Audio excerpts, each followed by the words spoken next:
할렐루야. 3일 동안 잘 지내셨는지요?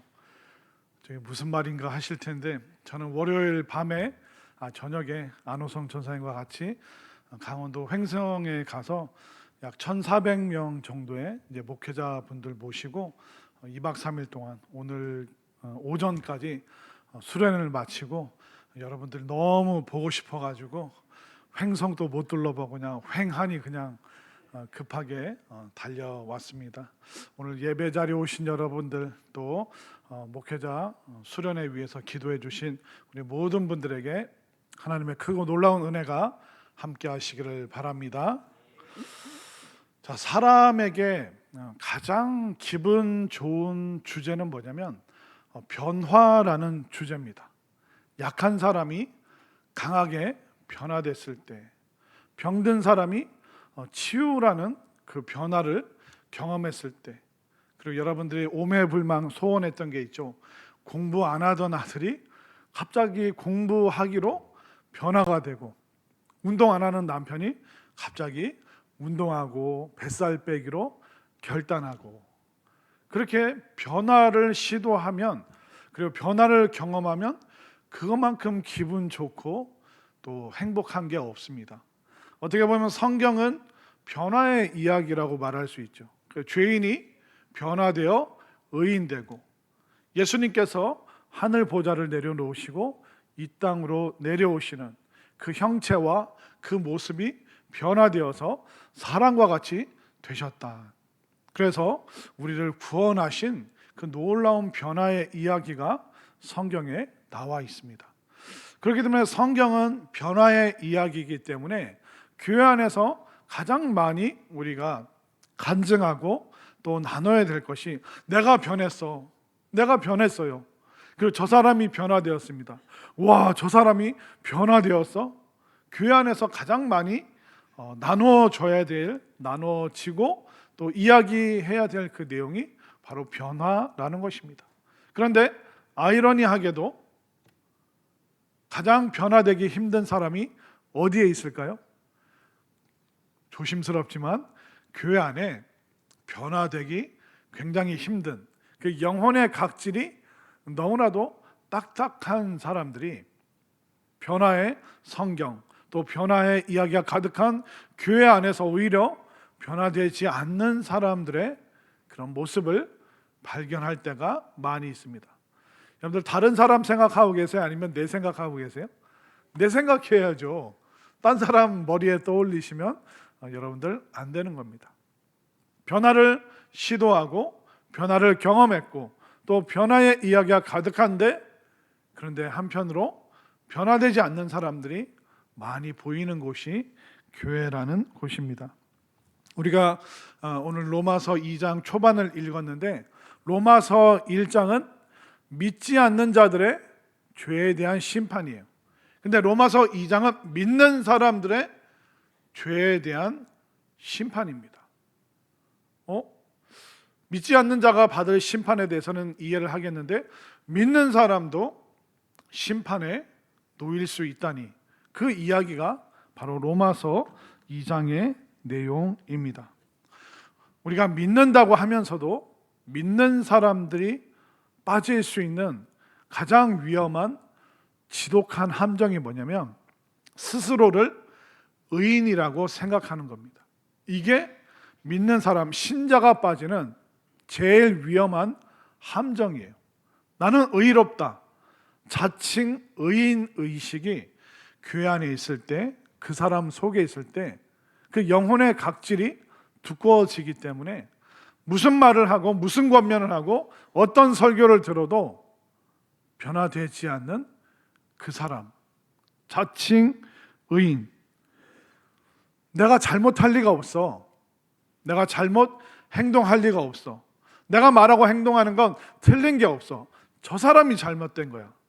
그것이 바로 자칭 의인이 갖고 있는 지독한 죄의 모습이라는 것입니다.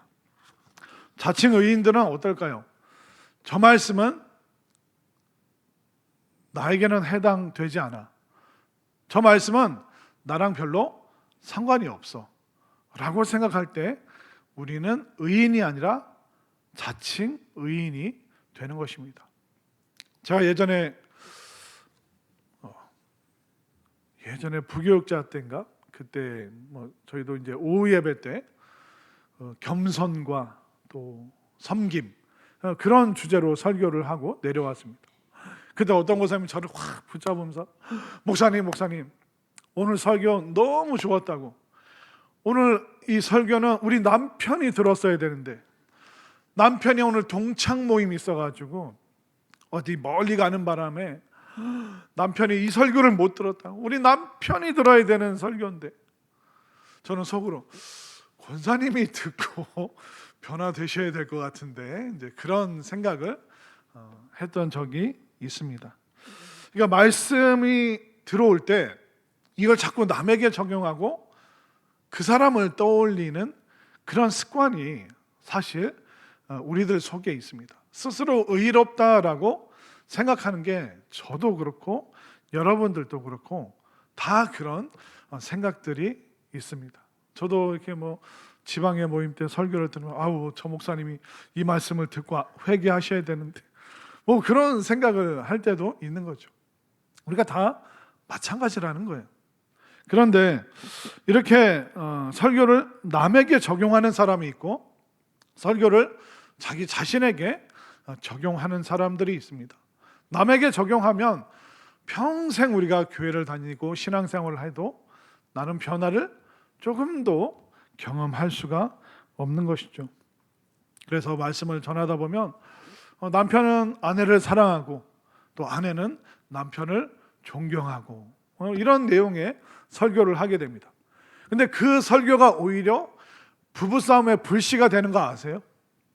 남편이요 아내 사랑하기를 예수님께서 교회를 사랑하듯이 아내들이요 남편을 존경하기를, 이런 설교를 하잖아요. 근데 그 설교 끝나고 막 집에 가서 싸우시는 거예요. 그래서 제가 들어보면 되는 집이 있고 안 되는 집이 있어요. 안 되는 집은 어떨까요? 남편이 설교 듣고 와서 막 아내를 타박하는 거예요. 당신 오늘 오후 예배 설교 들었어? 오늘 주일 설교 들었어? 남편을 공경하라 말하잖아. 근데 당신의 태도 이게 지금 공경하는 거야? 그럼 아내는 뭐라 그래요? 당신은 오늘 설교 같이 안 들었어? 남편들이요 아내 사랑하기를, 당신 나 사랑해? 지금 당신 이 표정이 이 태도가 나 사랑하는 거야? 그러니까 안 되는 집안은 그걸 듣고 와서 막 남편을 타박을 합니다. 또 아내를 막 나무라기 시작합니다. 그런데 되는 집안은 어떨까요? 남편이 여보 미안해, 내가 당신을 사랑해야 되는데 주님께서 교회를 죽기까지 사랑하신데 내가 당신을 위해서 당신을 사랑하지 못해서 너무 미안해. 그럼 아내는 또 어떨까? 아니에요, 바보 같고 멍청이 같은 당신을 내가 존경했어야 되는데 바보 같고 멍청이같이 여겼지, 바보 같고 멍청이 같은 당신을 존경하지 못했어요. 내가 잘못했어요.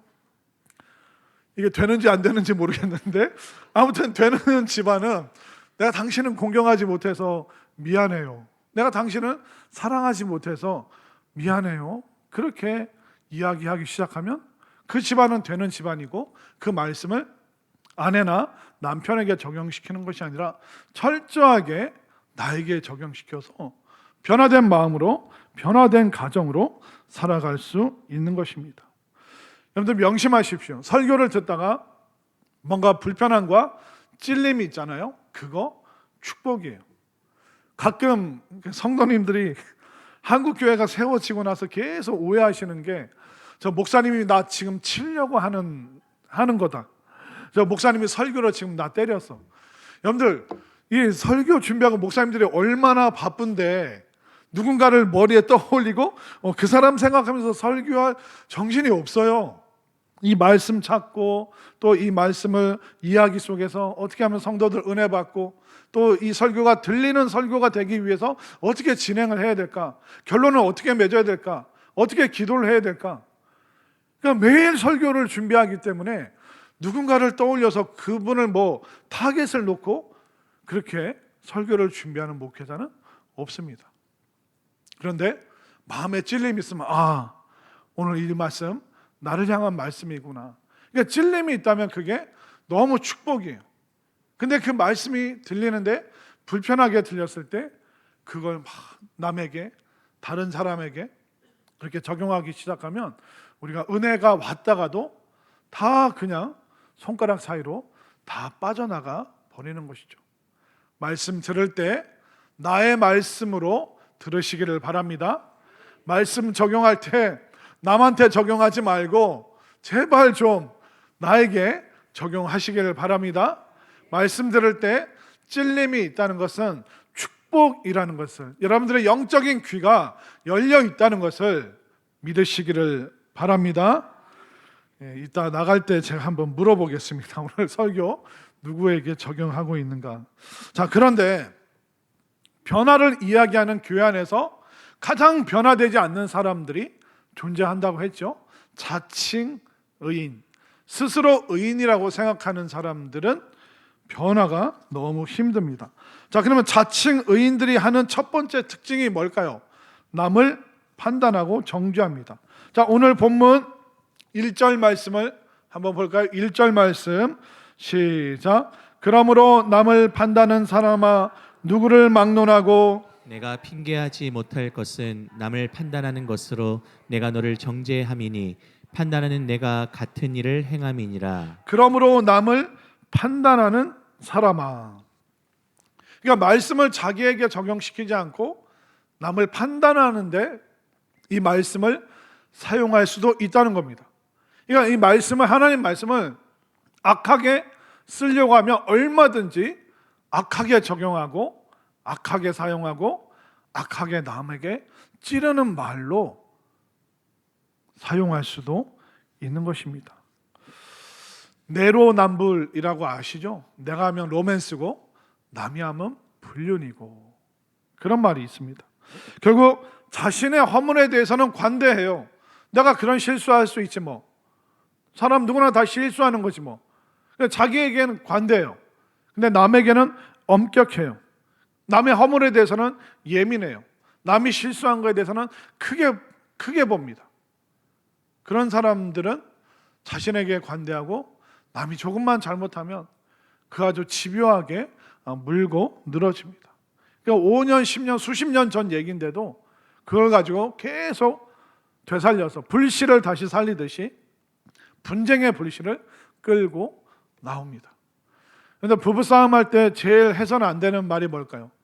당신 우리 집에 장가 올 때, 당신 우리 집에 시집 올 때, 그때 처가에서 말이야, 그때 친정에서 말이야.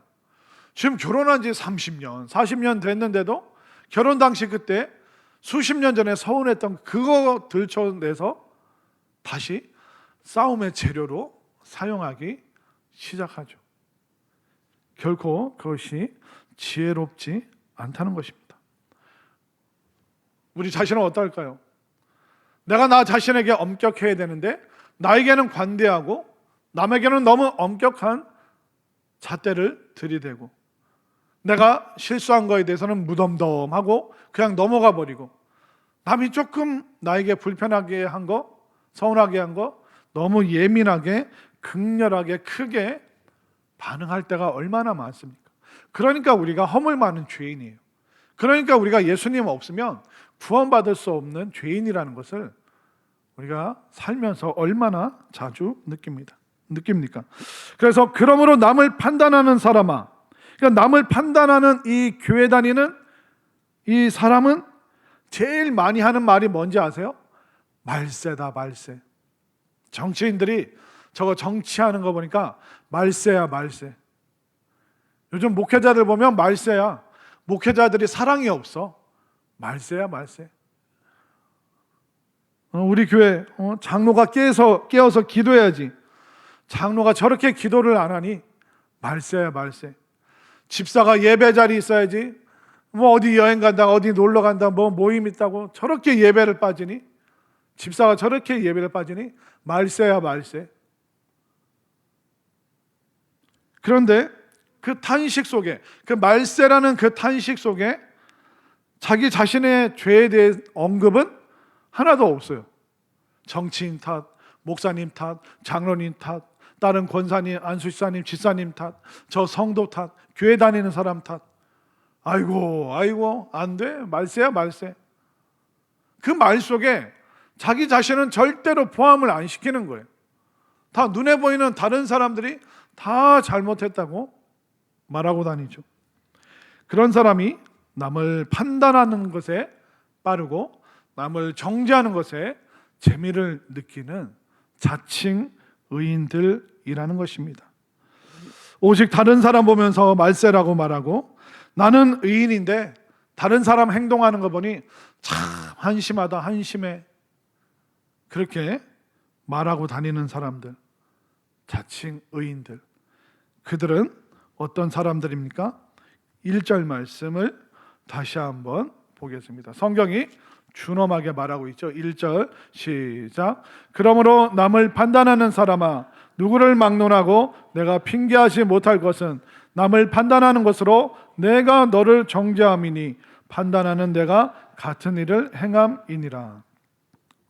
목회자를 비난하고 장로님들이 기도 안 한다고 그러고 집사들이 예배 안 드린다고 그러고 그렇게 정죄하는 그 사람이 똑같은 정죄를 받게 돼 있고, 남을 판단하는 그 사람이 한 그 말 그대로 본인이 판단받을 것이다.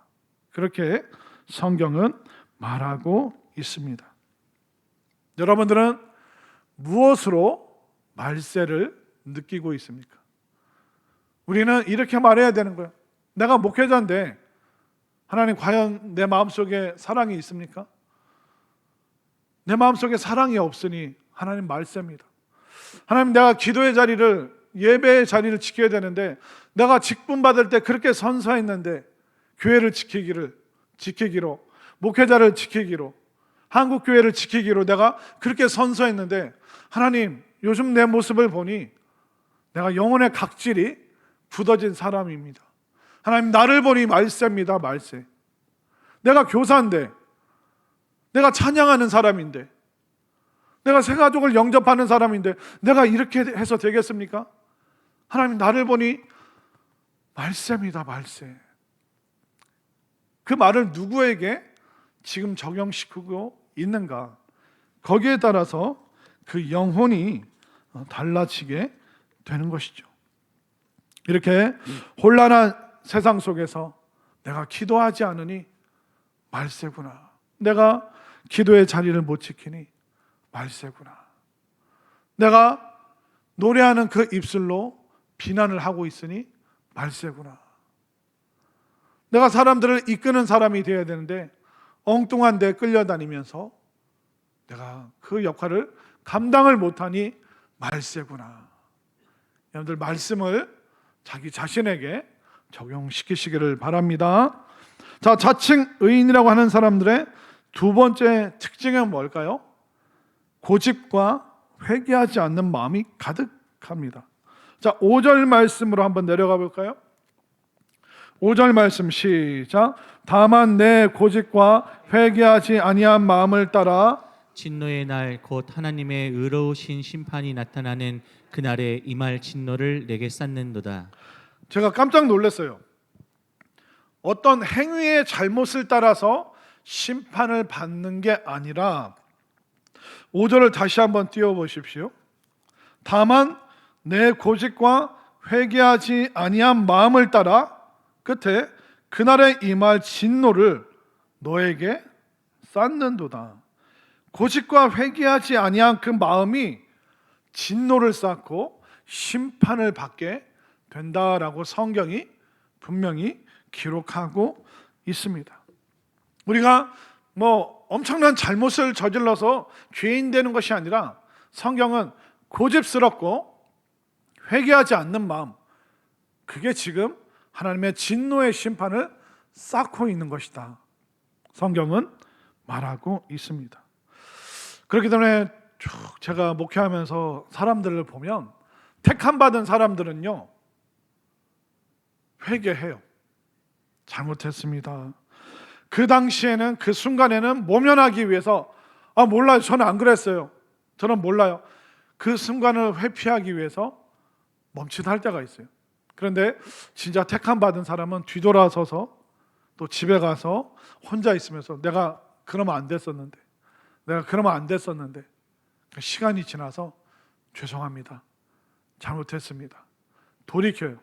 미안해, 내가 실수했어, 내가 잘못했어, 미안해, 집사님 미안해, 권사님 미안해, 목사님 죄송해요.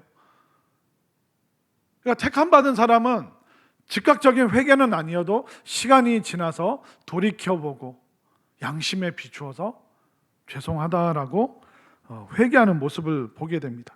그러나 택함 받은 백성이 아니라 버림받은 백성들은 어떨까요?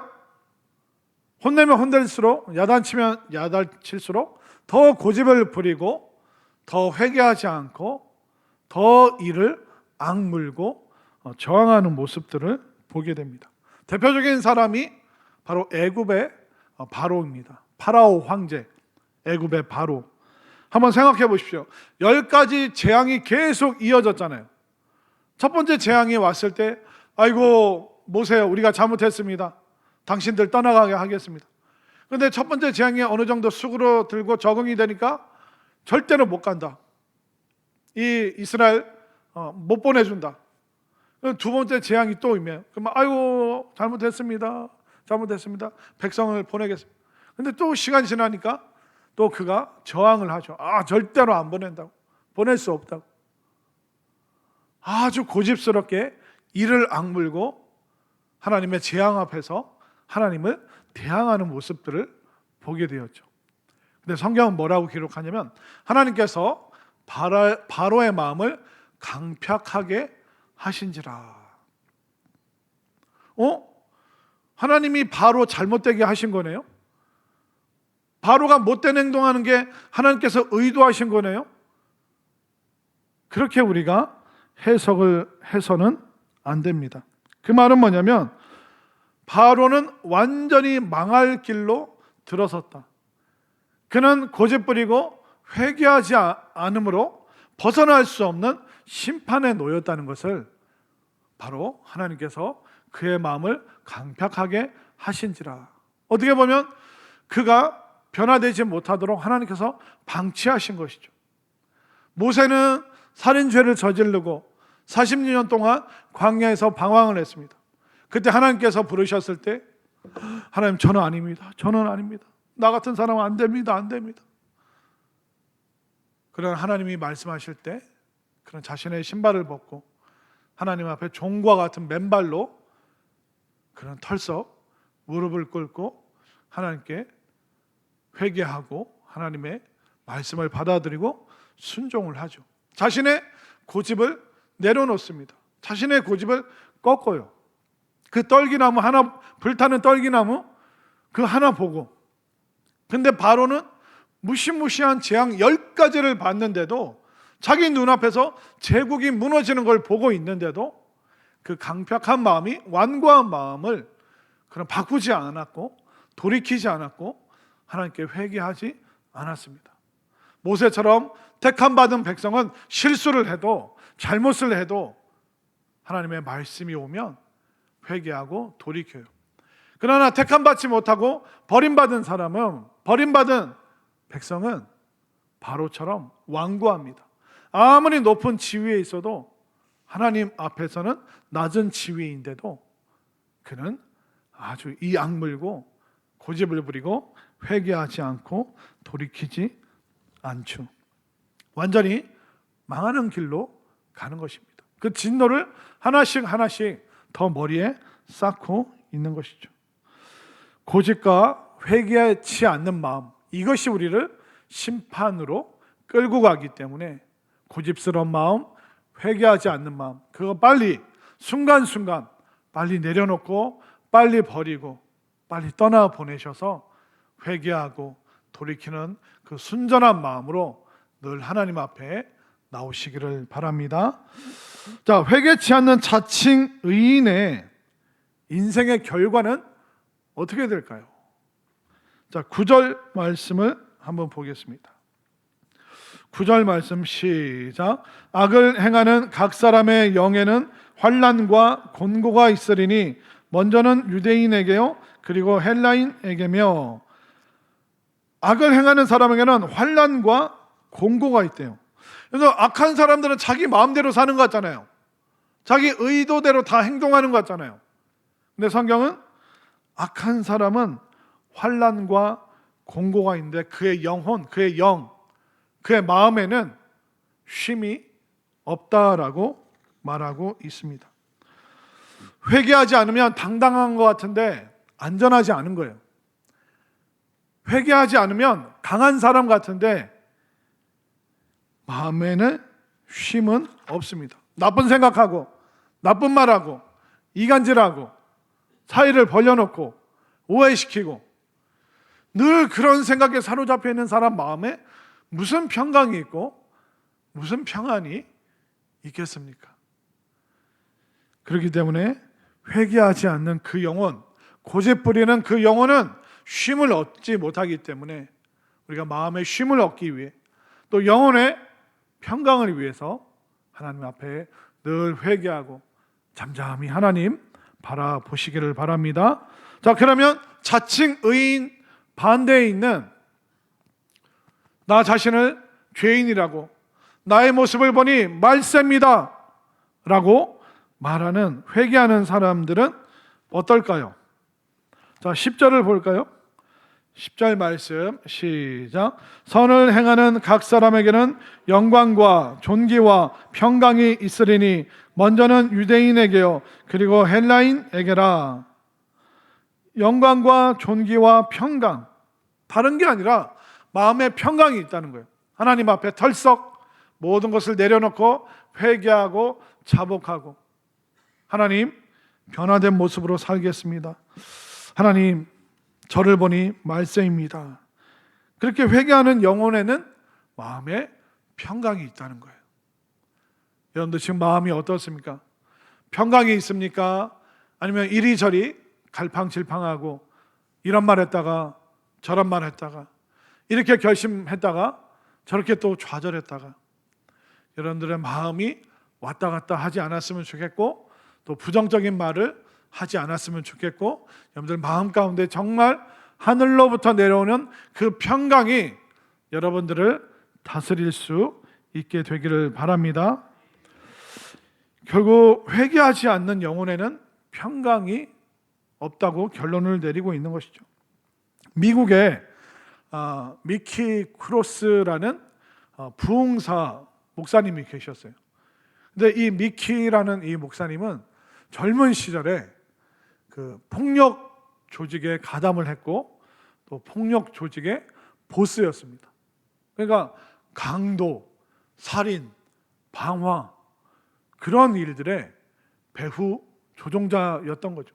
부하들을 명령해서 누구 어떤 조직에 누구 제거해. 야 어떤 조직 거기 불질러. 그런 일들을 뒤에서 배후에서 조종을 했던 사람이에요. 미키 크로스라는 사람이. 근데 그가 이제 경찰에게 쫓기게 되고 약 6년 정도의 그 공소시효가 생기는 그런 범죄가 있었어요. 그러니까 이 사람이 경찰을 6년만 피해 다니면 공소시효가 소멸을 해서 그 전의 죄에 대해서 소급을 안 하는 거예요. 그러니까 이 6년 동안 경찰을 피해서 다니는데 이제 조금만 있으면 6년 지난다. 공소시효 이제 사라진다. 말소다. 그런데 날짜를 잘못 계산해서 3일 남겨놓고 경찰서 가서 자수를 한 거예요. 3일만 좀 버티지. 이상한데요?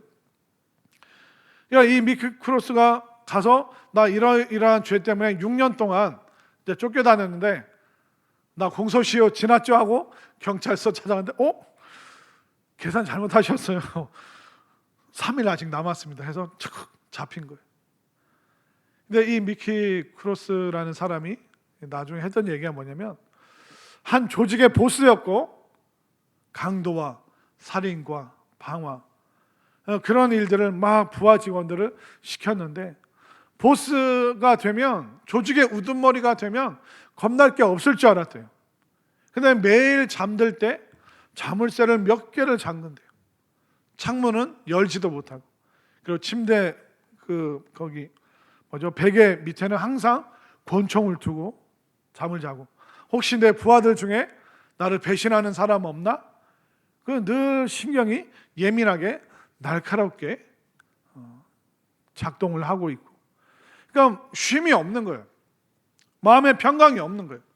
보스니까 말 한마디 하면 부하들이 막 일사불란하게 움직이는데, 자기 말 한마디면 뉴욕을 들었다 놨다 했는데, 그 보스로 지내는 동안 한 번도 평강이 없었고, 또 6년 동안 계속 도망치는 그 시간 속에서도 늘 불안했고, 누가 식당 문 열고 들어오면 경찰인 것 같아서 깜짝깜짝 놀라고, 밥도 제대로 먹지 못하고.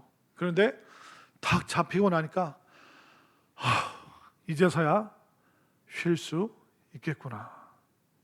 그리고 이제 감옥에 들어가게 되고, 형을 살면서 그 감옥 안에서 예수님을 만나게 되고 성경을 읽게 되고, 거기서 완전히 뒤집어지고 변화되어서 나와서 신학 공부를 하고 목회자가 되고, 또 미국의 유명한 부흥사가 된 미키 크로스.